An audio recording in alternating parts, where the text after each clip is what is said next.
श्री महेश्वरम कल्पान ध्यान साधना। आप सभी साधकों का स्वागत है। सभी साधक वीडियो ऑन कर लें। कल स्विच वर्ड की क्लास हुई। आप सभी ने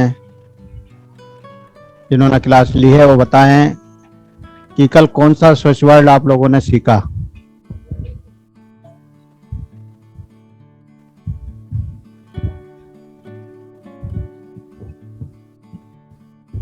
कल जो आपको स्विच वर्ड सिखाए गए थे उनमें कौन सा स्विच वर्ड आपने सीखा।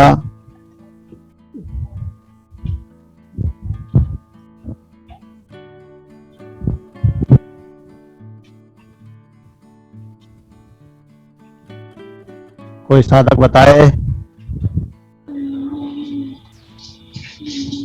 सर 528 और 174 ये दो स्विच वर्ड्स हम लोगों ने कल सीखे थे।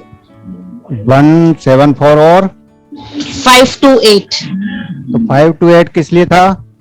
वो मैजिकल नंबर है जो डीएनए के लिए है, पूरा ब्लड हेल्थ सब के लिए है और पर्टिकुलर बॉडी पेन के लिए है, बॉडी पार्ट के पेन के लिए। बहुत बढ़िया।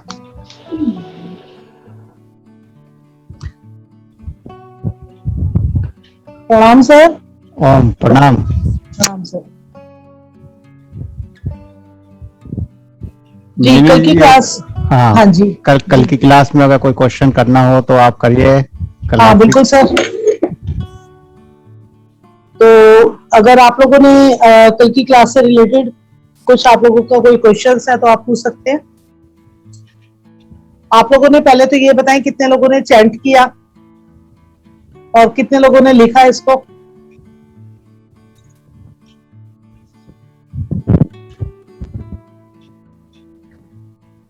चैट बॉक्स में मैसेज कर दें। आप चैट बॉक्स में मैसेज कर सकते हैं जिन लोगों ने भी किया।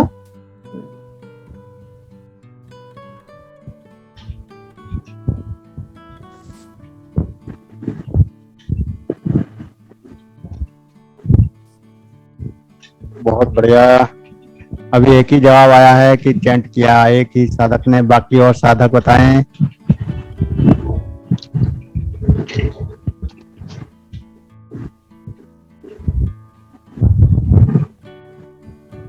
अच्छा, देखिए जो भी चैंट करेंगे या जो भी आप लोग लिख करके इसको चैंटिंग करेंगे तो जितना ज्यादा आप लोग इसको लिख करके चैंट करेंगे आपको उतना ही ज्यादा फायदा होगा। और जिस भी हेतु यानी कि जो भी आपका मोटिव है, जो आप चाहते हैं लाइफ में कि वो आपके साथ हो, तो आपने अच्छे तरीके से बिल्कुल 100% इंटेंशन के साथ, कहते हैं ना जब आपका 100% आप देंगे तो कोई ताकत नहीं है कि आपको वो काम आपके साथ ना हो। अगर आप खुश रहना चाहते हैं तो आप खुश रहें और आप साथ में एक चैंट वर्ड लिखें कि मैं बहुत खुश हूँ, मैं बहुत खुश हूँ। इस बात को जब आप बार बार सोचते हैं तो आप देखेंगे कि वास्तव में आपको बहुत अच्छी बात है। प्रबोध मैम, अगर आपको बहुत रिलीफ फील हुआ तो बहुत अच्छा लगता है ये चीजें जान करके कि जो हमने आपको दिया उससे आपने फायदा लिया। तो कहीं ना कहीं एक जो मन के अंदर एक सुकून फील होता है हमारा इस मंच पे। सिर्फ और सिर्फ जो मोटिव है वो सिर्फ यही है कि ज्यादा से ज्यादा लोगों को हम अपने जो ये विधाएं हैं उनके बारे में आप लोगों को बताएं और आप उससे लाभ लें। हमारा सिर्फ और सिर्फ आपकी हेल्थ को लेकर के, आपके फाइनेंस को लेकर के, या आपका जो भी मन की इच्छा है उसको पूर्ति को लेकर के कि आप चाहते क्या है अपनी लाइफ से। अगर आप ठीक है 95% आप बोल रहे हैं, आप लिखे भी साथ में कि आप 100% आपको रिलीफ हो रहा है। आप इसको मन में सोचे भी, आप वो 5% का भी दिमाग में ना रखें कि वो 5% आपको फायदा नहीं हुआ प्रमोद मैम। तो जब आप 100% देंगे तो आपको 100% ही मिलेगा। तो कोशिश ये करें। एक ही दिन हुआ है, बिल्कुल ठीक कहा आपने, एक ही दिन हुआ है, लेकिन इस एक दिन को जैसे कहते हैं ना कि बूंद बूंद से सागर भरता है, तो या गागर भरता है, जो भी आप बोलना चाहें, तो बिल्कुल सही बात है। आप पॉजिटिव रहें और आप जब पॉजिटिव रहते हैं, जब आप एक एक बूंद को जब इस गागर के अंदर भरना शुरू करेंगे तो आप देखेंगे डेफिनेटली एक दिन वो गागर भरेगी और जो आप चाहते हैं वो कंप्लीट होगा, आपको वो मिलेगा। और 100% वो कल से शुरू हो चुका है मिलने के लिए। तो ये आपके जो ये इतने मोटिवेशन वाले जो आपके जो मैसेज आ रहे हैं, इनको मैं पढ़ पा रही हूँ और बहुत अच्छा लग रहा है कि हर व्यक्ति को सिर्फ एक दिन के करने से काफी फर्क लगा, काफी अच्छा रिलीफ फील कर रहे हैं वो। तो अगले वेडनेसडे और थर्सडे तक फिर इंतजार करें कुछ अच्छे चैंटिंग्स के लिए, कुछ अच्छे स्विच वर्ड्स का। और हो सकता है बीच बीच में किसी क्लास के अंदर हम वैसे भी जब चलती हैं हम लोगों की क्लासें, तो हम कुछ ऐसा बोल जाते हैं, चाहे वो सर की क्लास होती है या मैम की क्लास होगी, तो कभी ना कभी ऐसे कुछ शब्द जरूर निकलते हैं कि जो पूरा आपका 100% स्विच वर्ड का काम करते हैं। जैसे हमारी जब ये क्लास स्टार्ट हुई थी तो रेखा किशोरी मैम ने बोला था कि all in one, all in कहते ना, all is one, all is well, all is well. जब हम अपने हार्ट पे, मतलब हम अपने आप को उस चीज के लिए रेडी कर रहे हैं कि सब कुछ ठीक है, सब कुछ ठीक है। तो जब हम ऐसा सोचते हैं तो वो सब कुछ ठीक ही होता है। तो आप देखेंगे कि ये स्विच वर्ड्स ऐसे इतने अच्छे तरीके से काम करते हैं। आपको एक एक स्टोरी उसके बारे में जब मैं आपको बताऊंगी आप हैरान रह जाएंगे कि मतलब क्या ऐसा होता है। बिल्कुल होता है कि जो लोग सोचते हैं कि हमारे साथ कोई स्विच वर्ड की शक्ति हमारे साथ चल रही है, तो वो 100% आप लोगों के साथ चल रही होती है। तो रंजना मैम, आपको अच्छा लग रही है क्लास? आप एकदम थम्स अप कर दीजिए अपना। रंजना मैम, आप सुन पा रहे हैं हमारे को? रंजना नावेकर मैम, चलिए काफी लोग क्लास को अटेंड करके अच्छा फील कर रहे हैं और हमारा आगे भी यही मोटिव रहेगा कि हम डे बाय डे और अच्छा क्लास को, आपको जो हमारे पास है हम सब कुछ आपको देना चाहते हैं। बस आपसे हमें सिर्फ और सिर्फ आपका समय चाहिए। इस 1 घंटे के समय में आपकी लाइफ बिल्कुल चेंज हो जाने वाली है। और अगर आप चाहते हैं कि वो चेंज हो तो रोज हमारे साथ 1 घंटा जुड़े। तो आज की क्लास बहुत ही अच्छी एक अद्भुत क्लास रहेगी। हर व्यक्ति जब जानता है कि कोई ज्योतिष जानता है, जैसे सपोज आप किसी के पास जाते हैं और आपको पता लगे ये व्यक्ति ज्योतिषी है, तो सबसे पहले क्या होता है, व्यक्ति अपना हाथ आगे कर देता है, अरे आप ज्योतिषी हैं, लीजिए मेरा हाथ देखिए। अब लोगों को ये फर्क नहीं पता होता कि ज्योतिषी जो एस्ट्रोलॉजर्स हैं वो अलग होते हैं, पामिस्ट जो होते हैं वो अलग होते हैं। इंटरकनेक्ट होती हैं विधाएं सारी, लेकिन दोनों अलग अलग होती हैं।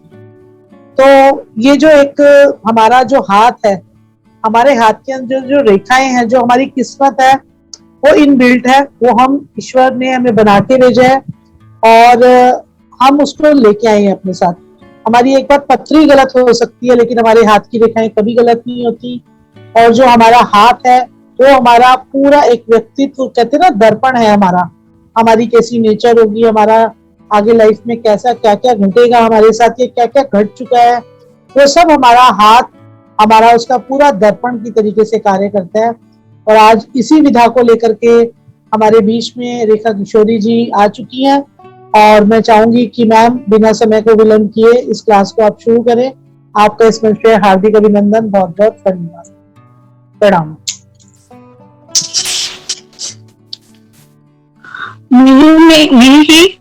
जी मैम बताएं।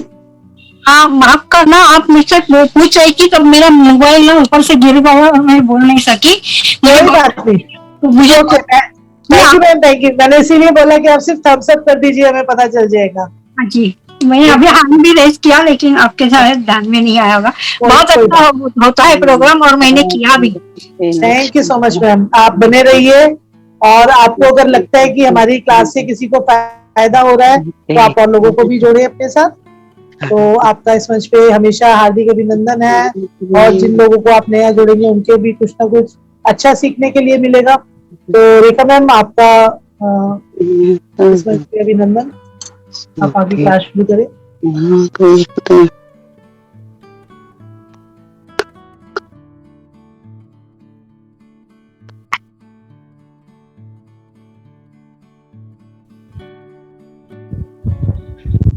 ओम श्रीम नमः। ओम नमः।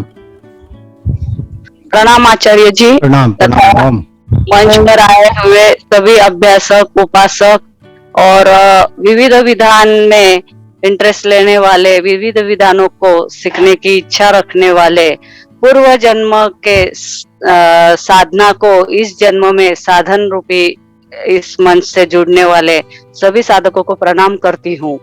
और हमें हमारी संस्कृति में बताया गया है कि हमें सुबह सुबह उठने के बाद सबसे पहले हाथों को मसलते हुए, आज हम रफ करना यह एक पाश्चात्य शब्द का यूज करते हैं, पर हमारे यहाँ बोला गया है कि सुबह सुबह उठने के बाद अपने हाथों को एक दूसरे पे घर्षण कीजिएगा और सबसे पहले अपने हाथों को देखना है और फिर दुनिया को देखना है, जिसमें हम कहते हैं कि कराग्रे वसते लक्ष्मी कर मूल्य सरस्वती कर मध्य तु गोविंदम प्रभाते कर दर्शनम। हमें यह श्लोक बचपन से सिखाया गया है।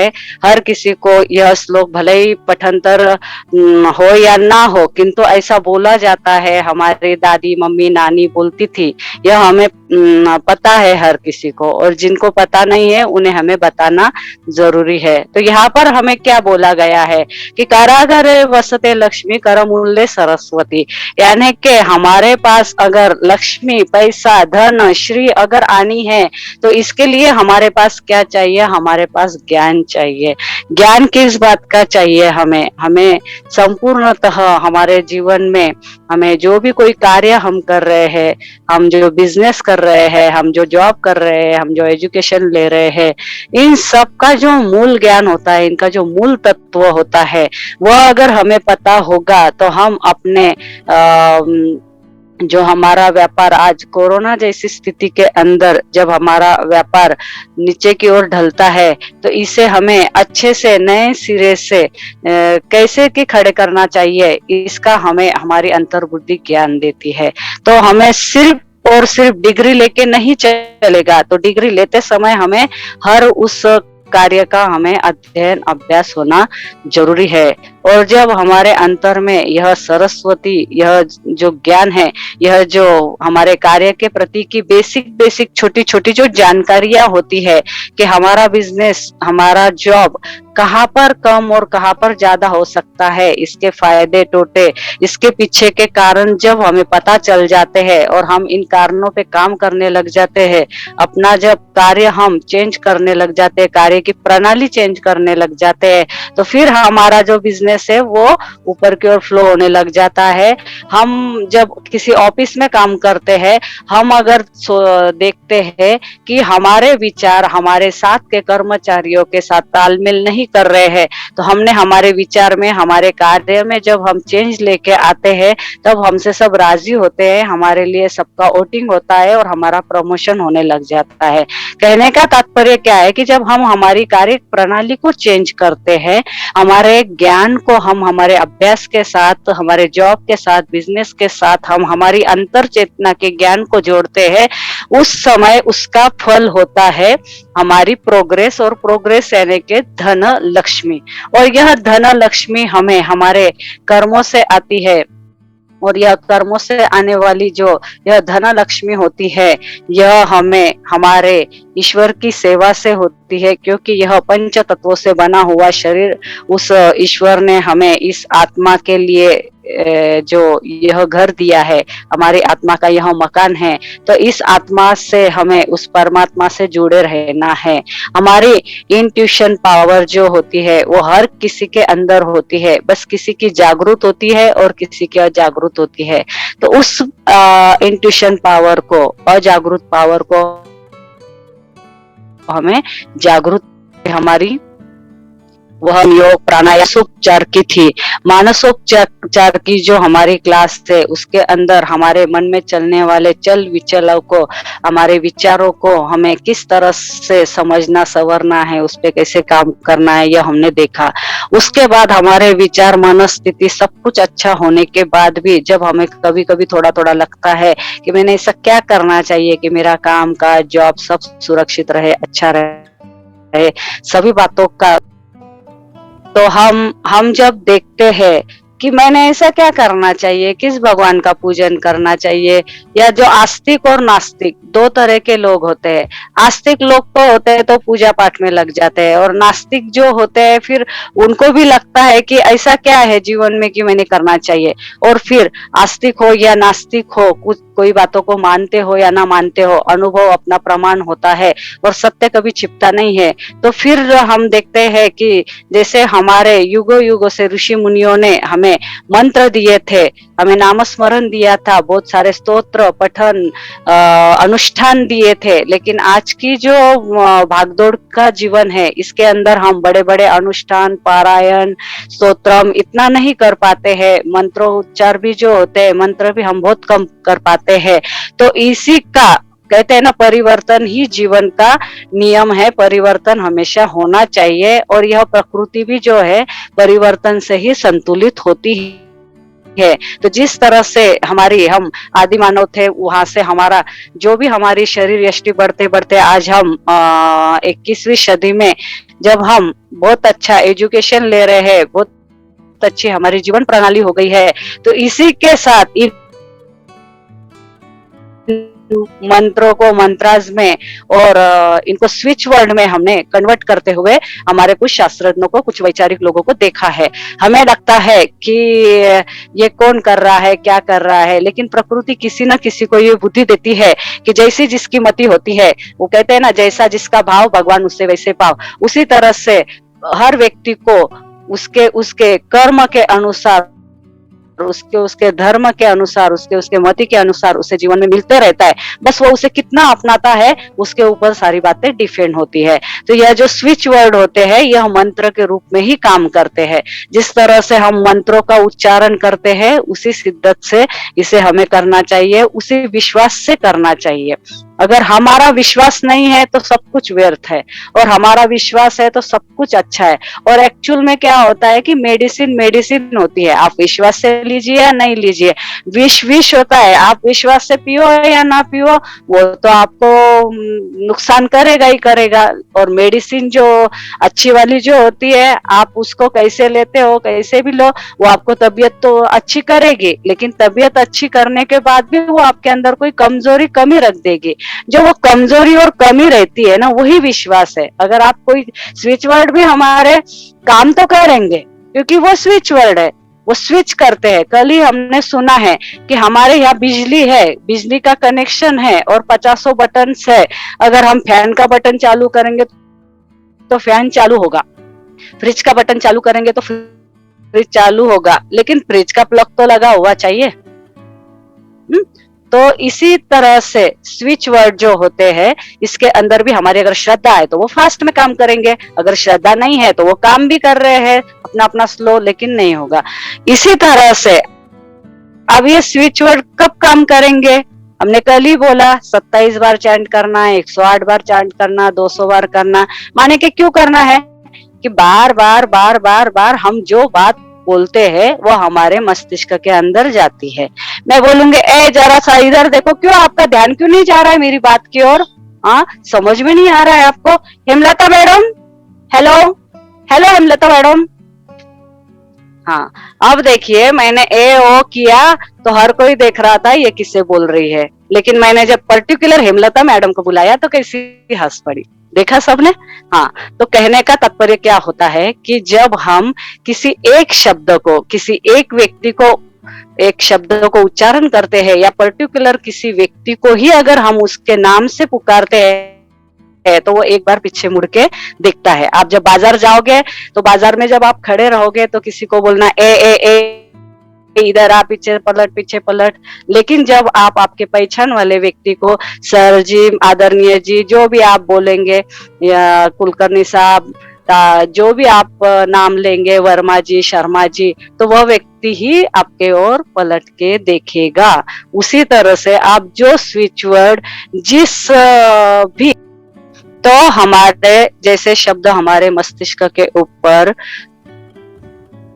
बीजारोपण होते हैं, तो हमारा मस्तिष्क क्या है, मस्तिष्क का कार्य क्या है, जो भी बात उसके ओर पहुंचा ही जाती है, जो भी बात हमारा मस्तिष्क सुनता है, मनन करता है, वह बात हमारा मस्तिष्क अपने अंदर चित्र के स्वरूप में उसे सेव करता है, और वह चित्र के स्वरूप में सेव हुई बातें हमारे जीवन के अंदर, हमारे जीवन को परिवर्तन करने के लिए, हमारे जीवन को आकार देने के लिए वह बातें काम आती है। और यह हम कहाँ देख सकते हैं? तो हम यह देख सकते हैं हमारी हस्तरेखा विज्ञान, हस्त सामुद्रिक शास्त्र के अंदर इसका बहुत बड़ा विवरण दिया गया है।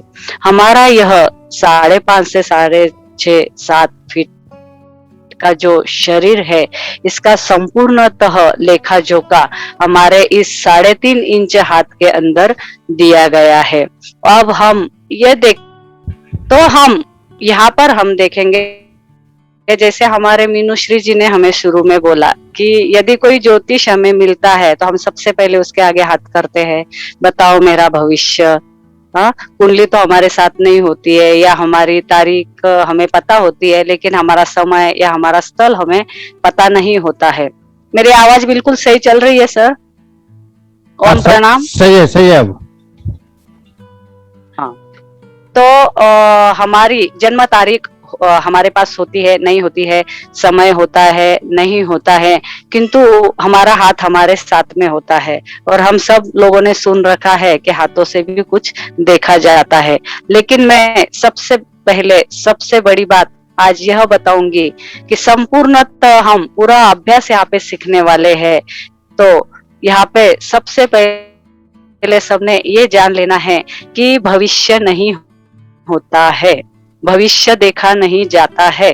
हमारी भविष्य देखने की जितनी भी ज्योतिषीय जो शाखाएं है, जितनी भी ज्योतिष की अभ्यास की जितनी भी विधाएं है, फिर वह कुंडली शास्त्र हो गया, वो हस्तरेखा है, वास्तु है, रमल है, शिव सरोदय है, डाउजिंग है, अनेक ऐसी विधियां है जिससे हम भविष्य का अंदाज ले सकते हैं। आने वाले जीवन में, हमारे जीवन में हमारे साथ क्या घटनाएं घट सकती है, इन सब का हम एक अलौकिक अच्छा सा अंदाज ले सकते हैं। लेकिन कल क्या होगा ये किसी को भी पता नहीं है। कल क्या होगा ये हम सबको पता भी है। अब आप बोलोगे कि कल क्या होगा किसी को पता भी नहीं है, और कल क्या होगा हम सभी को ही पता है, ये कैसे? तो हमारा जीवन जो होता है, यह सारा जीवन है बटरफ्लाई इफेक्ट के ऊपर चलता है। अगर आप गूगल के ऊपर जाओगे और वहां पे अगर आप सर्च करोगे कि बटरफ्लाई इफेक्ट, तो आपको इससे जुड़ी अनेक घटनाएं, विधाएं यहाँ पे आपको देखने को मिल जाएगी। ये बटरफ्लाई इफेक्ट क्या होता है, इसके ऊपर हम आगे चल के चर्चा भी करेंगे। इसको संक्षिप्त में बोलना मतलब क्या होता है कि जो बातों का हमारे साथ बहुत ज्यादा संबंध होता है, जिन बातों का हमारे साथ बहुत ज्यादा विरोध होता है, जिन बातों के लिए हमें बहुत ज्यादा जिम्मेदार माना जाता है, या जिन बातों के लिए हमें बिल्कुल भी गिना नहीं जाता है, ऐसी बातों का हमारे माइंड के ऊपर असर होता है। और उससे घटने वाली जो घटनाएं होती है, हर क्रिया की अपनी एक प्रक्रिया होती है, हर शोध का एक प्रतिशोध होता है। जैसे कि आपको यहाँ पे छोटे से उदाहरण में मैं बताऊंगी कि हम अगर पुरातन काल की अगर बातें हम देखते हैं, तो यहाँ पर द्रौपदी जी का हम एक संदर्भ लेंगे कि द्रौपदी जी का जब स्वयंवर था, वहां पे स्वयंवर के अंदर उन्होंने माला लेते हुए सभी राजकुमारों को देखा, और कर्ण के समक्ष जब वो आई और उन्हें पता चला, पहले तो उन्हें वो बड़े मनोमन कहीं ना कहीं भाए तो थे, किंतु मतलब उन्होंने अर्जुन के बाद कहीं ना कहीं उनकी ओर भी उन्होंने देखा था, किंतु जब उन्हें पता चला कि वो सूत पुत्र है, इसलिए उन्होंने उनको रिजेक्ट किया। उसके बाद बात आई कि हम सब जानते हैं कि 5 पांडवों ने जिस तरह से युद्ध खेला था और उसके अंदर वो अपनी सारी धन संपदा के साथ में वह अपने पत्नी को भी हार गए थे। और जब द्रौपदी का चीर हरण होने लग गया, उसने सभा में सभी को देखा, सभी को देखते हुए उसने एक बार फिर कर्ण की ओर देख के अपनी नजरें झुका ली। कर्ण वहां पे भी उससे हेल्प करने के लिए तैयार था, किंतु उसका यही कहना था कि तुम एक बार पुकारो तो, किंतु वहां भी नहीं हुआ। और द्रौपदी ने अपने आप ने बहुत सारे टिकड़म लगा लिए, सभी की ओर नजर घुमाते हुए देखते हुए उसने याचना की, किंतु भगवान श्री हरि विष्णु कृष्ण को उसने बहुत बाद में हे केशव हे माधव अब तुम ही मेरी लाज बचाओ करते हुए जब उसने अपने दोनों हाथ खोल दिए, उसने इस कॉस्मिक एनर्जी को जब उसने अपनी ओर आकर्षित किया, अपनी ओर उसने आवाहन किया, उस समय भगवान को आने को समय भी नहीं लगा और वहां से उसका जो भी मतलब रक्षा हुआ हम सब लोग जानते हैं। अब यहाँ पे बटरफ्लाई इफेक्ट कहाँ पर आता है? बटरफ्लाई इफेक्ट यहाँ पर यह आता है कि द्रौपदी ने अगर कर्ण को वो समय समय पे उसका मान सम्मान किया होता, उसकी बातों को अगर उसने अवॉइड नहीं किया होता, या उसका उन बातों के साथ भले ही उसने उसको स्वीकार नहीं किया, किंतु उसने कुछ न कुछ बातों से अपमान भी किया था, वो नहीं किया होता, तो जब युद्ध की बात आई, कर्ण को सब कुछ पता था कि अगर मैं पांडवों के साथ रहूंगा तो सत्य के साथ रहूंगा और कौरवों के साथ रहूंगा तो असत्य के साथ रहूंगा, किंतु उसकी जो दुर्योधन के साथ की जो मित्रता थी, उस मित्रता को उसने अविवेक से निभाया और उसने प्रतिशोध की भाव से दुर्योधन का साथ आखिर तक देने का उसने प्रण लिया। इसी को कहते हैं कि मतलब जो बात आपके साथ बार बार होती है उसके जो भी इफेक्ट्स होते हैं वो होते हैं बटरफ्लाई। ये एक बहुत साधारण सा उदाहरण मैंने दिया है, हमारे कलयुग के बहुत सारे उदाहरण हैं इसमें, हमारे राजकीय, इसमें हमारी लाडली जो नेता है इंदिरा जी, इनकी हम मृत्यु की घटना अगर देखेंगे, राजीव जी की घटना अगर हम देखेंगे, तो यह सारे घटनाओं के पीछे हमें बटरफ्लाई इफेक्ट मिलेंगे। इन पे हम आगे चर्चा करेंगे। कहने का तात्पर्य क्या है कि हमारा जो मस्तिष्क है, इस मस्तिष्क में आप जिस बात का बीजारोपण करोगे, जिस बात का संदेश दोगे, जो बात इस मस्तिष्क को बताओगे, यह मस्तिष्क उस तरह से काम करने लग जाएगा। और हमारे मस्तिष्क के अंदर जो भी विचार आते हैं, जो भी हमारे अंदर आचरण करने के भाव आते हैं, हमारे अंदर जो भी डिसीजंस होते हैं, यह सब हमें उसका आईना दिखता है हमारे इस हाथ के ऊपर। हम हमारे हाथ के ऊपर अगर हम देखेंगे तो हमारे जो है यह जो पोर है, यह सारे हम अगर 10 अंगुलियों के जो हमारे पोर है, हर अंगुली के ऊपर 3-3 पोर होते हैं, तो 10 अंगुलियों के मिलके होते हैं 30 पोर। 30 पोर के ऊपर कुछ ऐसे विशिष्ट चिन्ह होते हैं, और इन विशिष्ट चिन्हों का अगर हम अभ्यास करते हैं तो इतने अभ्यास से भी हमें हमारा मानवीय मन, मानवीय प्रकृति, मानवीय विकृति का हमें यहाँ पर शोध मिलता है। इतने से भी हम हमारा व्यक्तित्व देख सकते हैं, इतने से भी हम अपने को व्यक्ति क्या है, कैसा है, व्यक्ति का स्वभाव कैसा है, हमें इसके साथ कैसा व्यवहार करना चाहिए, ये हमारे साथ ऐसा व्यवहार क्यों करता है, ये सारी बातें हम इस पे से देख सकते हैं। अब आप बोलोगे कि ये कैसे, कि हमारे यहाँ तो देखो विज्ञान जो है, विज्ञान जो हाँ बोलता है हम उसे हाँ मानते हैं, विज्ञान नहीं बोलता है हम उसे नहीं मानते हैं। बराबर है ना मैडम?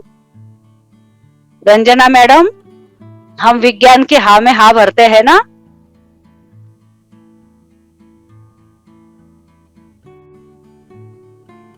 आप हाथ कर दीजिएगा, हाँ ऐसा करो या ऐसा करो, आपको ना पसंद है तो ऐसा कर दो।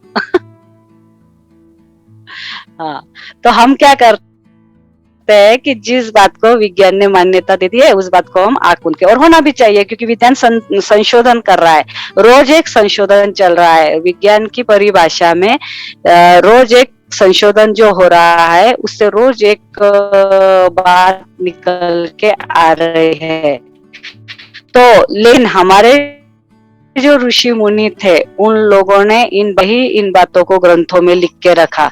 इन बातों को ग्रंथों में लिखे गया। हस्तरेखा विज्ञान क्या है, व्यक्ति का मुख देख के, मस्तक देख के, शरीर देख के, उसका हाथ देख के, उसके चलने फिरने बोलने का लक्षण देख के, उसकी सांसों की गति से कैसे व्यक्ति का व्यक्तित्व, उसके कर्म, उसका धर्म, उसका जो भी कुछ व्यक्ति रेखा है कैसी देखी जाए, ये हमारे ऋषि मुनियों ने बहुत पुरातन काल से लिख के रखी थी। फिर वो आगे चल के है तो ग्रंथों के रूप में, फिर मौखिक रूप में, मौखिक यानी के गुरु ने शिष्य को बोला, शिष्य ने आगे और प्रजा को बोला, फिर वहां से और शिष्य बने। ये गुरु शिष्य परंपरा से ये सारा ज्ञान आज तक आता गया। फिर जब विज्ञान भी अपनी पराकाष्ठा के लिए रोज एक नया विषय के ऊपर संशोधन करता है, तो साधारण से 17वीं जो शताब्दी थी, 17वीं शताब्दी में इसके ऊपर किसी शास्त्रज्ञ ने विचार किया कि मनुष्य का मस्तिष्क और इसके हाथ के पोर, हाथ के जो रेखाएं है, इनके बीच में कोई संबंध हो सकता है क्या? हमारे हाथ के ऊपर ही क्यों रेखाएं है, हमारे इधर बाकी शरीर पे क्यों नहीं है, यहीं पे क्यों रेखाएं है? या हमारे यहाँ पे शंख, चक्र, सुक्ति ऐसे कुछ चिन्ह होते हैं। हम ये सारे चिन्ह आपको आगे चित्र स्वरूप में बताएंगे। आज हम इस विषय में जो एक सखोलता है इस विषय की, उसके ऊपर हम चर्चा कर रहे हैं। तो हमारे हाथों के ऊपर जो चिन्ह होते हैं, यह चिन्हों का क्या विश्लेषण हो सकता है? यह संपूर्ण शरीर के ऊपर तो सब तरफ रोम है, लेकिन ये तलवे ही ऐसे है कि यहाँ पे अलग अलग रेखाएं हैं, यहाँ पे कुछ चिन्ह है, यहाँ पे नाखून है, नाखून के ऊपर भी कुछ निशान है, पोर के ऊपर भी कुछ निशान है। तो फिर इन सबका क्या महत्व हो सकता है? तो यह जब चार्ल्स बेल ने इस विषय को आगे 1832 में इसके ऊपर उसने संशोधन किया, तो 1832 में चार्ल्स बेल ने इसके ऊपर अपना जो भी है कि मनुष्य का मस्तिष्क और उसका हाथ, इनके ऊपर क्या संबंध हो सकता है, इसका उन्होंने बहुत गहन अभ्यास करते हुए, संशोधन करते हुए एक उन्होंने सिस्टम लाया, और उस सिस्टम के अंदर एक जो उनका शोध था उसे हम सिस्टम बोलेंगे। तो वह जो सिस्टम था, वह सिस्टम को उन्होंने विकसित किया और हम उसको बोलेंगे डर्मेटोग्राफिक्स। डर्मेटोग्राफिक्स में क्या है कि उन्होंने हमारे इन पोर के ऊपर जो चिन्ह होते हैं, इन 30 चिन्हों का उन्होंने विश्लेषण किया है। तो यह 30 चिन्ह से आप व्यक्ति का व्यक्तित्व, उसका रुझान किस विषय की तरफ होगा, उसका स्वभाव गर्म होगा, उसका स्वभाव ठंडा होगा, उसका स्वभाव किस तरह से होगा। अब हम स्वभाव कहाँ देखते हैं? रोज देखिएगा कि हम एक व्यक्ति दूसरे व्यक्ति से मिलता है। हम ऑफिस में जाइएगा, घर पे रहिएगा, घर पे हमारी काम करने वाली मेड होती है, उसका हमारे प्रति का रुझान, हम ऑफिस में काम करते हैं, हमारे सहकर्मियों का रुझान, हम जहां पर भी जाते हैं, दो व्यक्ति एक दूसरे से जो मिलते हैं, तो हमें हमेशा जिससे भी हम पहली बार मिलते हैं तो वह व्यक्ति कैसा है, क्या है, उसे जानने की बड़ी आंतरिक उत्सुकता होती है। अब हम उसके बारे में किसी से डायरेक्टली पूछ भी नहीं सकते हैं, या उसकी हम जानकारी लेकर अगर हम उसके साथ कार्य करना बोले, बात करना बोले, तो उतना समय भी नहीं होता है। तो एक व्यक्ति को दूसरे व्यक्ति को जानने के लिए सबसे अच्छा विधान अगर हम बोलेंगे तो हस्तरेखा विज्ञान है। हस्तरेखा विज्ञान यह ऐसा अभ्यास है कि आपको पल पल हर जगह उपयोग आने वाला यह विज्ञान है। यह हम इतने हंसते खेलते मनोरंजनात्मक तरीके से सीखेंगे, आप किसी को भी बिल्कुल गंभीर होने की आवश्यकता नहीं है। मैं आप सबको ऐसी ऐसी ट्रिक्स बताऊंगी यहाँ पर कि आप पल दो पल, मतलब आपको कहते हैं ना कि 1-2 मिनट भी नहीं लगेंगे कि सामने वाला व्यक्ति का स्वभाव कैसा है ये जानने के लिए, क्योंकि हमें हमेशा हैंडल करना पड़ता है हमारे सामने आए हुए व्यक्ति को। टीचर को अपने स्टूडेंट को हैंडल करना होता है, जॉब में हमें हमारे वरिष्ठों को भी करना होता है और हमारे नीचे काम करने वाले कनिष्ठों को भी करना होता है, सास को बहू को, बहू को सास को, दामाद को, जवाई को, सभी को हमें एक दूसरे को हैंडल करना होता है। तो हम जब एक बार अगर हम समझ जाए कि इस व्यक्ति का स्वभाव क्या है, इसका रुझान क्या है, इसके स्वभाव के अंदर क्या कमियां है, इसके स्वभाव के अंदर क्या अच्छाइयां है, इसका हम कैसा उपयोग लेवे, इसके ट्रिक्स जब हमें पता चल जाते हैं तो लोगों के साथ सुसंवाद करना बड़ा ही आसान हो जाता है। अब देखिए कि हम जब भी दो व्यक्ति आमने सामने आते हैं, मैंने पहले ही कहा, जब आज आप और हम दोनों एक दूसरे के आमने सामने हैं, यहाँ पे कोई ऐसा बैठा है, कोई ऐसा बैठा है, कोई ऐसा बैठा है, तो यहाँ से मैं क्या देख रही हूँ, किसी की त्वचा कैसी है, किसी के हाथों का अंगुलियां कैसी है, किसी के त्वचा का रंग कैसा है, इसकी मजबूती कैसे हो सकती है। क्योंकि देखिएगा कि जब भी कोई घटना घटती है तो सबसे पहले हिलते हैं हमारे हाथ। मेरी बात को यहाँ पे गौर से सुनिए, जब भी कोई घटना घटती है तब हमारा मस्तिष्क सबसे पहले संदेश, मस्तिष्क को संदेश जाने से पहले, हम कोई डिसीजन लेने से पहले, हम कोई प्रक्रिया प्रतिक्रिया उसके प्रति का कोई भाव देने से पहले सबसे पहले हमारे हिलते हैं हाथ। वो कैसे कि आपको अगर खुशी की कोई अगर बात मिल जाए तो हम हाय ऐसे करेंगे। अभी बहुत ध्यान से सुनना है, तो रंजना मैडम ऐसे सुन रही है।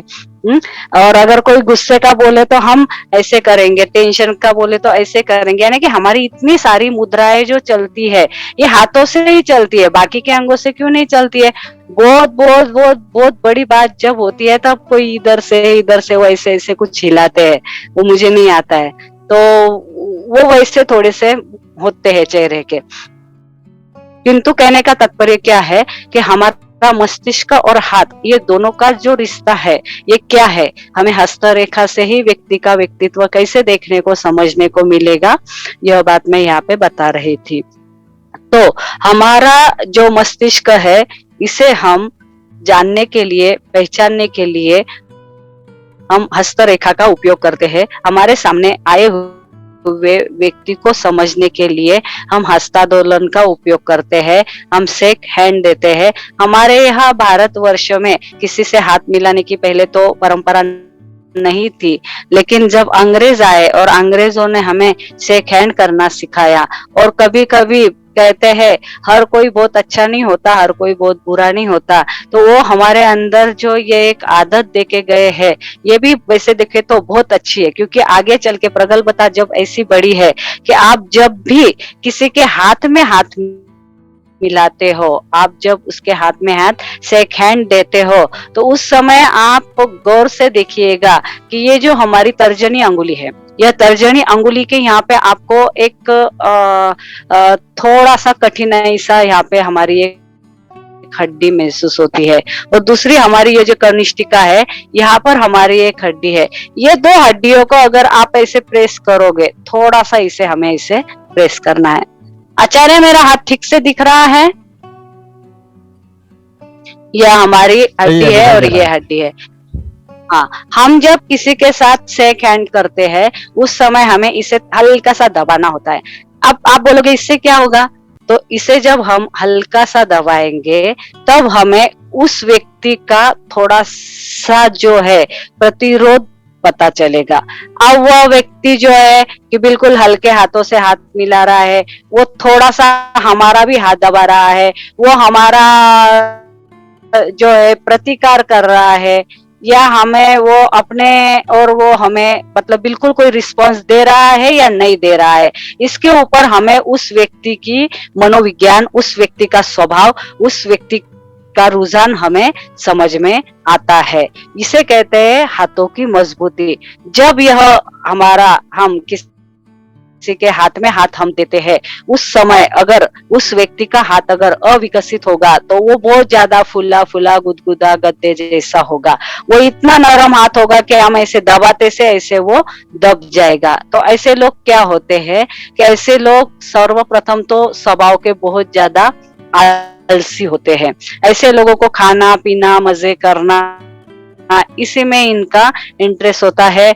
आप इन लोगों से कोई भी बातों की अपेक्षा मत करो ज्यादा, क्योंकि इन लोगों से आप जितनी अपेक्षा करोगे उतना आप दुख पाओगे। आपको अगर किसी को रिस्पॉन्सिबिलिटी देनी है, किसी के अगर आपको अगर किसी काम की जिम्मेदारी देनी है, तो ये लोग उतनी जिम्मेदारी ठीक से निभाते नहीं है। क्योंकि इनके अंदर क्या होता है कि ज्यादा सोच विचार टेंशन कौन लेता है? जो बहुत ज्यादा सोचता है वो लेता है, लेकिन किसी विषय पे मंथन करना, सोच विचार करना, इसका इनका स्वभाव ही नहीं होता है। तो ऐसे लोग जो होते हैं वो अपने अपने खाओ पियो मजे करो मस्त राम के जैसे रहते हैं, इसे अविकसित हाथ कहते हैं। अब थोड़ा सा जब हम विकसित हाथ की ओर आ जाते हैं तो वहां पे वो मऊ सा हाथ होता है, थोड़ा सा मुलायम सा हाथ होता है। वहां पे जब आप इस तरह से अगर आप शेक हैंड करोगे, उस समय हमें किंचित सी जो मैंने अभी बोली ना, ये हड्डियां, तो ये हड्डियां का किंचित सा हमें तो स्पर्श होता है। तो ऐसे लोग भी जो होते हैं ना, इनमें भी इच्छा शक्ति का अभाव होता है, इनमें भी कोई ज्यादा ऐसी इच्छाएं नहीं होती है कुछ कर गुजरने की, कुछ जिम्मेदारियां लेने की। लेकिन ठीक है, ये लोग है ना थोड़े से कॉन्शियस होते हैं, ये लोग थोड़ी से आपकी बात को सुन लेते हैं, समझ लेते हैं। जिस तरह से इनको अगर आप 10 बार 20 बार कोई काम बोलो तो फिर ये लोग उस बात को थोड़ा थोड़ा सा समझते हैं, सुनते हैं, और फिर ये लोग हमारे उस कार्य को करते हैं। फिर हम उसके आगे हम देखेंगे कि उसके आगे का जो हाथ होता है वह होता है थोड़ा लचीला हाथ, स्प्रिंग जैसा। जैसे आप किसी के हाथ को अगर शेक हैंड करोगे ना, वैसे थोड़ा सा ऐसा स्प्रिंग जैसा, मतलब थोड़ा सा उसके अंदर है तो आपको प्रतिकार नजर आएगा। अब ये प्रतिकार वाला जो थोड़ा सा हाथ होता है ना, ये जो लचीला हाथ होता है तो यह बुद्धिमान व्यक्ति का हाथ होता है। ऐसे लोग रिस्पॉन्सिबिलिटी लेने के लिए अच्छे होते हैं, ऐसे लोग जागरूक होते हैं, ऐसे लोगों में कुछ कर गुजरने का जुनून होता है, और ऐसे लोग जो होते हैं इनके ऊपर आप भरोसा कर सकते हो, इनके ऊपर आप कोई जिम्मेदारी दे सकते हो। इस तरह से ये लचीला हाथ जो होता है इसका हम निरीक्षण यहाँ कर सकते हैं। उससे आगे अगर हम देखोगे तो कुछ कुछ हाथ ऐसे होते हैं बिल्कुल कठिन पत्थर के जैसे, आप उनको कितना भी शेक हैंड कर लो, कितना भी हाथ दबा लो आप उनका, तो वो कुछ भी उन्हें प्रतिक्रिया नहीं होती है। तो वो भी फिर थोड़े से जड़ मस्तिष्क के लोग होते हैं कि उनके अंदर भी मतलब बिल्कुल जैसे हम बोलेंगे वैसे हाथ तो अभी बहुत कम देखने को मिलते हैं, क्योंकि आजकल मतलब कहते हैं ना कि हर व्यक्ति को थोड़ा बहुत तो अपना स्वार्थ हो ही गया है। लेकिन बिल्कुल जो मजदूर तरह के, बिल्कुल वजनी काम करने वाले, बहुत ज्यादा कष्ट करने वाले, ज्यादा मस्तिष्क का उपयोग ना करने वाले, तो ऐसे लोगों के अंदर किसी के प्रति भाव भावना का भी आवेग इतना नहीं होता है। तो ऐसे यह कड़क प्रकृति का हाथ होता है। तो यह हम यहाँ पर आज हाथों की मजबूती को हमने देखा है। आज हमने हाथों की मजबूती को यहाँ पर देखा है कि हम सेकंड करने के बाद सामने वाले का प्रयोग कैसे होता है। अब आप बोलोगे कि हमें ये क्यों देखना है, तो देखिएगा कि हमें किसी सरकारी ऑफिस में जाना होता है, बैंक में जाना होता है, हॉस्पिटल में जाना होता है, लाइट बिल भरने जाना होता है, हमारे घर पे मेड काम करने आती है, तो या कोई जो भी जॉब में होता है, तो हमें, मैंने पहले ही शुरू में बताया कि हम किसी से मिलते समय उस व्यक्ति को हमें उसके साथ काम करना होता है, और हमारी कामों की सहजता समझने के लिए हमें उस व्यक्ति की हाथों की जो मजबूती कैसी है, इससे इसका कैसा स्वभाव है, इस व्यक्ति के साथ मैंने कैसा व्यवहार करना चाहिए।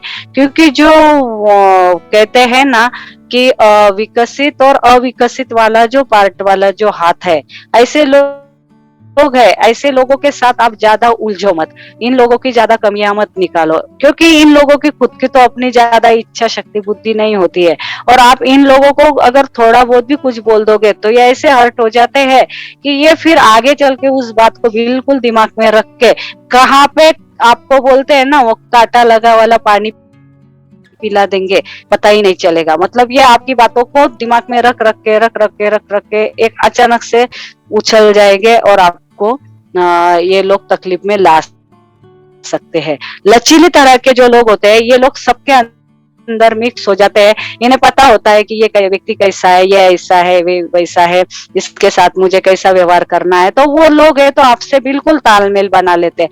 हम देखते हैं ना कुछ लोग कैसे होते हैं कि बिल्कुल बच्चों में बच्चे, बड़ों में बड़े, ज्ञानी में ज्ञानी, अज्ञानी में अज्ञानी बन जाते हैं।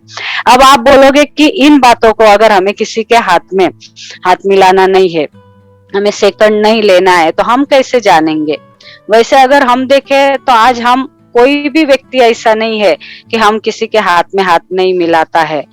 आपको अपने साथ कार्य करने वाले लोगों के साथ कभी ना कभी हाथ मिलाने का मौका तो मिलता ही है। आप किसी दुकान में कोई खरीदी को भी जाते हो तो वहां के दुकान वाले से अगर आप को थोड़ा सा बार्गेनिंग करनी है तो आप उससे हाय सर हेलो कैसे हो ऐसा कर लो, और उसके अगर हाथ की मजबूती को आप देख लो तो जो लोग बिल्कुल दबा हुआ हाथ है ना, ये लोग आपके दबाव में आ जाते हैं, आप इनके ऊपर दादागिरी कर सकते हो। इनका एक ये भी फायदा है, मतलब कि आप इनसे काम करवा ले सकते हो। लचीले वाले जो होते हैं ना, ये बड़े बुद्धिमान होते हैं, तो ऐसे लोगों से आप दोस्ती कर सकते हो। आपको जब भी कोई परेशानी होगी, कोई अड़चने होगी, ये लोग बिल्कुल भाग दौड़ के आपके साथ सहकार्य बोल के काम करेंगे। और जो बड़े कड़क हाथ वाले जो होते हैं ना, इनसे तो पंगा लेना ही ये है, लेकिन पंगा तो नहीं लेना है, लेकिन ऐसे लोग आपके साथ आपकी बोली हुई बातों को बिल्कुल यह सुन सकते हैं, आपका कार्य कर सकते हैं। उसी तरह से हम जब कहीं पे भी जाते हैं, जैसे कि आप देखिएगा कि यह जो मैंने अभी बोला था डर्मेटोग्राफिक्स का उपयोग बड़ी बड़ी कंपनियां ये जब अपने यहाँ पे स्टॉफ को अपॉइंट करती है, वहां पे इस शास्त्र का उपयोग इस अभ्यास से उस व्यक्ति के मस्तिष्क का, क्योंकि इतने बड़े बड़े पेमेंट्स देने होते हैं, तो इसका सच में यह व्यक्ति हमारे कंपनी के कितने फायदे का है, यह हमारे लिए कितना काम कर सकता है, यह सब उसका मस्तिष्क का विचार इस डर्मेटोग्राफिक से लिया जाता है। उसी तरह से आप देखिएगा कि लड़का लड़की की जब शादी की बात तय होती है, उससे पहले वो एक दूसरे से मिलते हैं, वो एक दूसरे का हाथों में हाथ लेते हैं, तो वहां पे दो बातें होती है। एक तो आपके हाथों की मजबूती से आपका स्वभाव कितना लचीला खिचीला है ये भी पता चलता है, और वहां पर मौका मिलता है हमें हाथ की त्वचा को जानने का, क्योंकि मजबूती के साथ यहाँ पर हमें हाथ की त्वचा भी हमारी बहुत महत्व रखती है। तो सबसे मेन बात यह है कि मैं अभी बोल रही थी कि अगर हमें हाथ में हाथ नहीं मिलाना है तो फिर हम कैसे जानेंगे। तो बहुत सिंपल ट्रिक बताऊंगी मैं कि ये जो हाथ है ये बिल्कुल सीधा है। अब इस हाथ को हम जितना, अब ये मेरा बिल्कुल पीछे जा रहा है, मतलब कहीं ना कहीं मेरे स्वभाव में लचीलापन है, जितना ये पीछे जाएगा वह व्यक्ति उतना बुद्धिमान सुसंस्कृत। हाँ रंजना मैम आपका जा रहा है, हाँ सर का भी जा रहा है, इधर महेश सर भी कर रहे हैं कुछ, उनका भी ऊपर के पोर दिख रहे हैं सिर्फ। तो बिल्कुल, तो अपने अपने हाथों को ऐसे देखिएगा, तो जितनी अंगुलियां बिल्कुल टाइट होती है, ऐसे लोग थोड़े से असंस्कृत होते हैं। इनके अंदर संस्कारों का, संस्कार माने के मैं ये नहीं बोलूंगी कि आपको धार्मिक संस्कारों का ही विषय है, एक मानवता वाला भी जो एक संस्कार होता है, व्यक्ति ने कहाँ पे किस तरह से क्या रहना चाहिए, बोलना चाहिए, इसको हम सेंस ऑफ ह्यूमर बोलेंगे। ये जो बातें होती है उनमें कम होती है। जिनका बहुत ही पीछे लचीलापन होता है ये लोग बिल्कुल शरणी होते हैं। तो बोध भी पीछे नहीं जाने वाला चाहिए, बोध भी टाइट नहीं चाहिए, तो थोड़ा सा अगर होता है तो वो ज्यादा अच्छा होता है। तो मतलब आप इसका क्या उपयोग करोगे कि आपके सबसे मेन बोलती हूँ कि यहाँ पे महिलाएं हैं, मैंने ऑफिस कर्मचारियों का तो बहुत बोल दिया कि उसे आपको कैसे हैंडल करना है। आपके घर पे जो मेड आती है ना काम करने, उस मेड को अगर आप सहज में उसका, अब हम मेड को तो सेकंड नहीं करते हैं जल्दी से, बहुत से लोगों को थोड़ा सा ये लगता है, लेकिन उसको बातों बातों में बोलना ऐसा कर, मैंने ऐसा किया तो ऐसा कर, वो जब अपने हाथ को अगर ऐसे करेगी, वो अगर थोड़ी लचीली रहेगी तो आप उसको बोलना आज थोड़ा ये भी एक्स्ट्रा साफ कर देना, आज वो पर्दे भी धो लेना, आज ये भी कर लेना, तो वो बराबर करेगी। और उसके अगर अंगुलियां टाइट है ना उसके आगे की, हाँ जी हाँ। तो कहने का तात्पर्य यही है कि हमें हमारी ये नेटवर्क प्रॉब्लम ज्यादा हो रहा है। हाँ जी थोड़ा बारिश का भी मौसम है ना इस वजह से। हाँ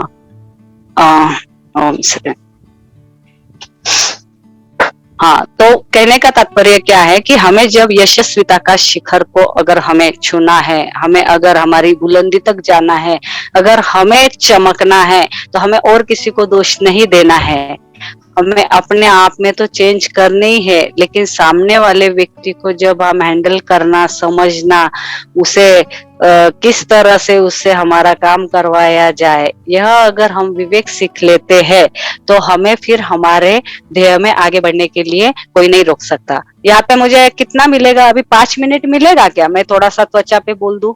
हाँ बोलिए।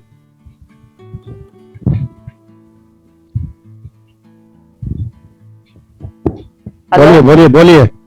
हाँ, अब हम यहाँ पर आज हम 2 विषयों को देख रहे हैं। सबसे पहले तो हमने हाथों की मजबूती को देखा, हर किसी ने अपनी अपनी मजबूती को देखा। तो देखिए हमारा मस्तिष्क कैसा है, जो शब्द सुनता है वो उसकी ओर, अब उसको क्या होता है, उसे शब्द नहीं याद रहते हैं, उसे चित्र याद रहते हैं।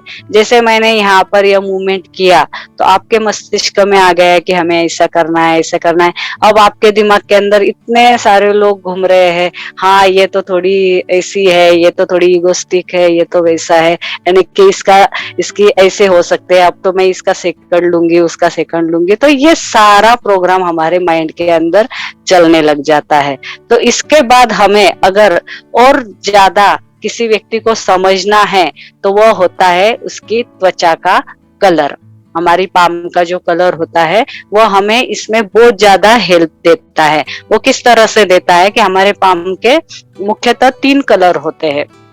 एक होता है ऊर्जावान गुलाबी लालिमा लिया हुआ हाथ होता है, दूसरा होता है थोड़ा सा सफेद सा पीला सा जो पित्त प्रकृति को दर्शाता है, और तीसरा होता है वो नीलिमा वाला। नीलिमा वाला जो हाथ होता है वो बहुत कम देखने में मिलता है आजकल, क्योंकि आजकल इतने सारे मतलब मेडिकल ट्रीटमेंट्स आ गए हैं कि जल्द ही जल्द जैसे लोगों को है तो ट्रीटमेंट मिल जाता है, तो इतना कुछ ये नहीं होता है। तो सबसे पहले हम बोलेंगे कि लालिमा वाला हाथ, गुलाबी गुलाबी लालिमा वाला ऊर्जा वाला जो होता है, यह कोमल त्वचा होती है। कोमल त्वचा के ऊपर ही आपको ज्यादातर यह दिखता है। त्वचा के भी 3 मुख्य प्रकार होते हैं। इसके अंदर कोमल त्वचा होती है, थोड़ी खुरदीली त्वचा होती है और मध्यम वाली त्वचा होती है। तो हमेशा ध्यान रखिएगा कि अपने पास अगर हमें अपना बना के रखना है, सब अपने ही होते हैं लेकिन अपनों में भी कोई होता है, तो कोमल त्वचा वाले व्यक्ति के साथ अगर आप अपनी दोस्ती रखोगे तो ऐसे लोगों की बुद्धिमत्ता का आपको ज्यादा से ज्यादा उपयोग होगा। कोमल त्वचा उसी के साथ जो होता है कि लालिमा वाला हाथ। अब जब आप समझो, मैंने पहले भी बोला, मैं हमेशा एक ही बात बोलती हूँ कि हम किसी ऑफिस में जाते हैं, हमें किसी कर्मचारी से अपना काम करवाना होता है, साइन कराने होते हैं, हमें ऑफिस में किसी से कोई कार्य करवाना होता है, हमें खुद को किसी के साथ काम करना होता है, हमारे वरिष्ठ होते हैं, हमारे घर में बच्चे हैं, हमारे घर में मेड है, हमारे यहाँ कार्य करने वाले हैं। इन लोगों का अगर हम हाथों की त्वचा और रंग को देखेंगे तो वहां से भी हम इन लोगों के स्वभाव को समझ पाएंगे। यहाँ पर अब हम देखेंगे कि किसी व्यक्ति का लालिमा वाला हाथ है तो ये व्यक्ति काफी ऊर्जावान है, इसमें कुछ लाल गुलाबी वाला जो हाथ होता है ये लोग ऊर्जावान होते हैं, इनके अंदर चैतन्य शक्ति का बहुत ज्यादा प्रभाव होता है। ये लोग फटाफट काम करना, स्फूर्ति से काम करना, दिल से काम करना, शिद्दत से काम करना, ये इनका स्वभाव होता है। तो ऐसे लोग सबको ही अच्छे लगते हैं और ऐसे लोगों के ऊपर आप जो जिम्मेदारी देते हैं ये लोग उसे बहुत अच्छी तरह से पूर्ण करते हैं। उसके बाद हमें कोई हाथ ऐसे भी दिखता है कि जो थोड़ा सा सफेद सा है, पीला सा है। अब यहाँ पे 2 बातें होती है, जिसका हीमोग्लोबिन कम होता है ऐसे लोगों का भी हाथ सफेद सा दिखता है, किंतु थोड़ा सा पीलीमा लिया हुआ सफेद सा हाथ किसी का हमेशा ही अगर होता है तो ऐसे लोग थोड़े आलस्य से भरे हुए होते हैं। ऐसे लोगों को अगर आप देखोगे तो ऐसे चेहरा गिरा हुआ होता है, हमेशा टैंग वाला उनको कभी भी देखो उनके मुंह के ऊपर 12 ही बजे हुए होते हैं। हम कहते हैं कि इतना सब किया है, कितना भी अच्छा रह लो कर लो, तो इनके अंदर क्यों कि ये लोग है ना अपना कोई भी काम समय से नहीं करते। अब ये लोग काम जब अपना समय से नहीं करते तो इनके जीवन में भागदौड़ होती है। अब जीवन में भागदौड़ होती है तो फिर इनका खाने का टाइम चुकता है, सोने का टाइम चुकता है, रात में देर तक जागते हैं, फिर इनके अंदर एसिडिटी होती है, और यह सारी बातें आपके पाचन तंत्र को, यकृत को, अंदर की सारी सिस्टम को बिगाड़ता है, और फिर इनकी जो यह पित्तमय प्रकृति होती है यह पीलापन देती है। तो तीसरा जो होता है वो नीलिमा वाला, कि कुछ लोगों का हाथ जो है नीलिमा, नीलसर, कालसर जो होता है, धब्बे होते हैं, तो ऐसे लोगों के अंदर खून के अंदर दोष होता है। किसी किसी को जन्म से कुछ बीमारियां आती है, किसी किसी को उनके आहार विहार, उनकी आदतें, इन वजह से उनके इंटरनल प्रॉब्लम ऐसे हो जाते हैं, उनके खून में खराबी हो जाती है, और खून के अंदर जो दोष होते हैं, रक्त दोष जिसे बोलते हैं, वह इस कलर को प्रेजेंट करते हैं। तो आज हमने यहाँ पर देखा कि हाथों की मजबूती से हम किसी के हाथ में हाथ सेकंड करेंगे तो उस व्यक्ति का अगर हाथ अविकसित होगा तो दम से हाथ दब जाएगा। ऐसे लोग बिल्कुल किसी के भी कंट्रोल में चले जाते हैं। इनसे आप, वो थोड़े आलसी तो होते हैं लेकिन उनको थोड़ा सा चिढ़ के अगर आप कुछ बोलो ना, आप बोलो उतना ही काम करेंगे। आपने बोलेंगे ये यहाँ से उठा के वहां रख दो, वो रख देंगे, वापिस बैठ जाएंगे। उससे आगे थोड़ा सा विकसित वाला जो होता है उनको आप 4 बार बोलोगे, जैसे पहले वाले को 10 बार बोलना है, इनको 4 बार बोलना है, तो ये आपका सुनेंगे। मतलब इनके ऊपर आप अपनी हुकुमशाही कर सकते हो। अगर ऐसे लोग आपके यहाँ आपके हाथ के नीचे है, भाई उनको उनका पेमेंट चाहिए, उनको उनका उधर निर्वाह चाहिए, तो उनको तो आपका सुनना ही पड़ेगा। तो ऐसे लोग आपसे बिल्कुल जैसे बोलो वैसे गाय जैसे भी रहने लग जाते हैं। उसके बाद का जो है लचीला वाला, स्प्रिंग जैसा, ऐसे लोग अपनी बुद्धि का उपयोग करते हैं। ऐसे लोगों को आपको सहजता से हैंडल करने होता है। ऐसे लोगों के ऊपर आपको ना दादागिरी करनी है, ना इनके शरण जाना है। और सबसे मेन बात बोलूं, ये जो स्प्रिंग वाला हाथ होता है ना, ये लोग मीठा बोलने वाले, गोल गोल घुमा के बोलने वाले, अपनी बात को रखने वाले, बहुत ज्यादा ऐसे आपके आगे पीछे करने वाले, अपने तिकड़म को सही करने वाले, मतलब कैसे भी हो अपना काम निकालने में ये लोग बड़े माहिर होते हैं, और आपको सलाह भी ये वैसे अच्छी ही देंगे। तो इस तरह का यह लचीला वाला हाथ होता है। और कठिनाई वाला जो हाथ होता है ना, ये थोड़े से उद्दंड होते हैं। मतलब इनको आप अगर कोई बात बोलो, इनके मन में है तो ये सुन लेंगे, और इनके मन में नहीं है, आप कितनी भी सही बात बोलो, ये लोग आपको विरोधी करेंगे। तो ये हमने देखा हाथ की हमारी जो सेकंड करने के बाद हाथ की जो मजबूती बोलते हैं, इससे हमने ये देखा।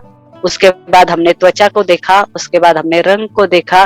तो आज हम हमारी क्लास को यहीं पे विराम देते हैं, और इसी तरह से हम किसी व्यक्ति को किस तरह से उसे समझा जाए, देखा जाए। किसी के साथ हम पहली बार मिल रहे हैं, अब इसके साथ क्या करूं, इसको मैं अजी बोलूं, जी बोलूं, कैसे बोलूं, इनके साथ जो भी हिचकिचाहट है उस हिचकिचाहट को आप यहाँ पे आप मिटा सकते हो। तो आज की हमारी इस हस्त सामुद्रिक विज्ञान की इस क्लास को हम यहाँ पर विराम देते हैं, और फिर से यही कहूंगी कि हस्त सामुद्रिक विज्ञान से आप मनुष्य का मस्तिष्क पढ़कर उसी तरह से हमारे स्वयं का भी मस्तिष्क हमें पढ़ना है, क्योंकि भविष्य नहीं होता है। ये मैंने शुरू में बोला था। आप आपके जीवन में कोई भी घटना को देख लो, आपके साथ आज घटने वाली कोई भी घटना योगायोग नहीं हो सकती, कोई घटना अचानक नहीं हो सकती। उसका कुछ ना कुछ हमारे पास्ट के अंदर है। हमने कभी किसी के लिए कुछ अच्छा किया है, अच्छा बोला है, तो आज हमारे साथ वह व्यक्ति अच्छा कर रहा है। और हमने अगर रोज किसी को कल गालियां दी है, तो आज हमारे आके हमारे ऊपर प्रहार करने ही वाला है, वो हमारे ऊपर 2 शब्द बोलने ही वाला है।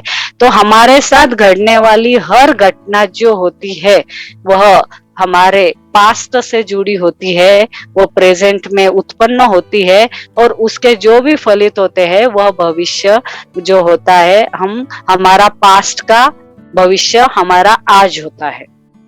और हम आज जो कुछ कर रहे हैं इसका फल हमारा भविष्य माने कल होता है। तो हमारा भविष्य हम ही बनाते हैं, भविष्य अपना कोई अलग से नहीं होता है। अगर ऐसा होता था तो इतने जो बड़े बड़े लोग हैं, राजकीय लोग हैं, सभी जो लोग हैं, इतनी सारी जो संसार में गतिविधियां हो रही है, क्या इनके पास इनका डेटा नहीं है, इनके पास इनकी घटनाओं का विवरण नहीं है? तो फिर क्यों अच्छा कोई ऐसी घटनाएं घट रही है कि जो ये लोग नहीं चाहते हैं, या क्यों नहीं वो घटनाएं घटती है कि ये लोग चाहते हैं? क्योंकि भविष्य नहीं होता है, जो हम पास्ट में कर्म करते हैं, जो हमने बीज रोपण किया है, वही आज है तो वृक्ष के रूप में आता है, और उसके परिणाम ही फल का स्वरूप हम जिसे भविष्य बोल सकते हैं। आप सबका बहुत बहुत धन्यवाद। आचार्य को प्रणाम। सबके आत्मा में विराजित परमात्मा को प्रणाम करते हुए अपनी वाणी को विराम देती हूँ, और मेरे शब्दों को आप सबका आशीर्वाद यूं ही बना रहे। धन्यवाद। प्रणाम मैम। मैंने आज तक जो हस्तरेखा की किताब पढ़ी थी उसमें सिर्फ रेखाओं के बारे में बताया गया था। ये आज जो ज्ञान मिला है वो पहली बार मैंने सुना है, और वो बहुत अच्छा था। इससे पहले ये ज्ञान कहीं नहीं पढ़ा। बहुत अच्छा था। धन्यवाद। बिल्कुल, इसीलिए कहा जाता है कि किताबों का ज्ञान अधूरा है। अब केवल किताबों में ही सारा ज्ञान दे दिया जाता तो फिर इंस्टीट्यूट बंद हो गए होते, सिखाने वाले टीचर की जरूरत ही नहीं रहती। जब आप किसी से सीखते हैं तो वो अपना अनुभव भी उसमें मिक्स करता है, और जो किताबों में लिखा है वो तो आपको मिलेगा ही, लेकिन उससे कम से कम 4 गुना ज्यादा मिलता है। किताबों में अगर एक चीज आपको मिली है तो जब किसी टीचर से सीखते हैं तो 4 चीजें मिलती हैं, और इसीलिए बड़े बड़े इंस्टीट्यूट चल रहे हैं और सभी टीचर कुछ ना कुछ सिखा रहे हैं। तो किताबी ज्ञान अधूरा ज्ञान है। यूट्यूब पर भी बहुत सी वीडियो पड़ी हुई हैं, लेकिन वो सब अधूरी वीडियो पड़ रही हैं।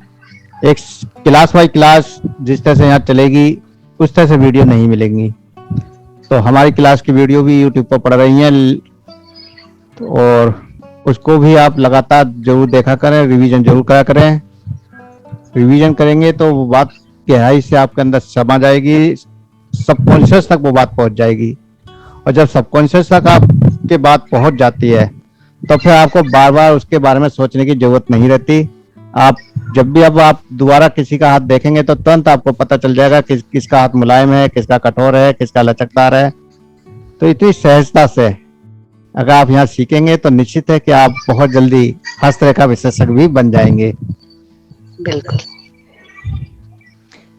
हर ज्ञान में पारंगत, और वो भी पूर्ण पारंगतता, एक पूर्णता की देने की कोशिश।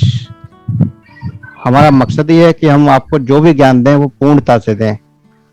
कुछ भी ऐसा ना रहे कि आप जब कहीं जाएं तो उल्टा उससे कह सकें कि आपने ये तो बताया ही नहीं, हमें तो ये आपने बहुत कम बताया, हम तो आपसे बहुत ज्यादा जानते हैं। तो इस तरह से एक पूर्ण ज्ञान आप लेकर जाएंगे यहाँ से, तो अच्छा है। सभी लोगों को और जोड़ें।